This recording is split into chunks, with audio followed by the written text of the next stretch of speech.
केंद्र सरकार हॉटस्पॉट मुक्त क्षेत्रों में अधिसूचित सेवाओं में कल से कुछ छूट देगी। सरकार ने कमाई वाले वर्गों और किसानों की मौजूदा आर्थिक स्थिति को ध्यान में रखते हुए कोविड-19 संक्रमण से मुक्त क्षेत्रों में कुछ और आवश्यक सेवाओं की अनुमति देने का फैसला किया है। इसके तहत उद्योग, कृषि, निर्माण और अन्य क्षेत्रों में काम कर रहे श्रमिकों को कार्यस्थल तक जाने की अनुमति दे दी गई है। कोविड-19 को देखते हुए गृह मंत्रालय ने आज कुछ जरूरी फैसले लिए। सरकार की ओर से चलाए जा रहे राहत शिविरों में रह रहे श्रमिकों को भी काम करने की अनुमति दे दी गई है, लेकिन राज्य की सीमा से बाहर जाना प्रतिबंधित किया गया है। गृह मंत्रालय की प्रवक्ता पुण्य सलिला श्रीवास्तव ने बताया कि ऐसे क्षेत्र जो हॉटस्पॉट या संक्रमित क्षेत्र में नहीं आते हैं, वहां उद्योगों से जुड़ी गतिविधियों की अनुमति दी जा रही है।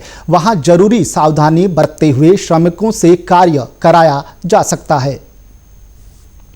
ग्रामीण क्षेत्रों में कई आर्थिक गतिविधियों की अनुमति दी गई है, इसलिए जिला अधिकारियों को उद्योग समूहों के साथ सहयोग से राज्य के भीतर ही मजदूरों को उनके कार्यस्थल पर स्थानांतरित करने की व्यवस्था करनी चाहिए।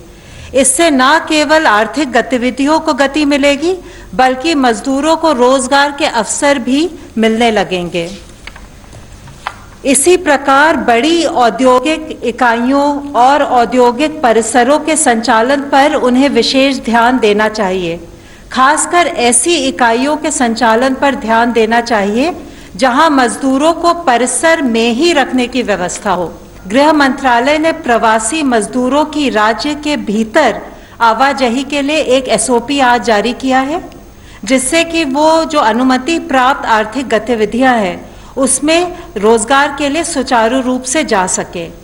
इस आवाजाही में सोशल डिस्टेंसिंग इत्यादि का सख्ती से पालन किया जाना है।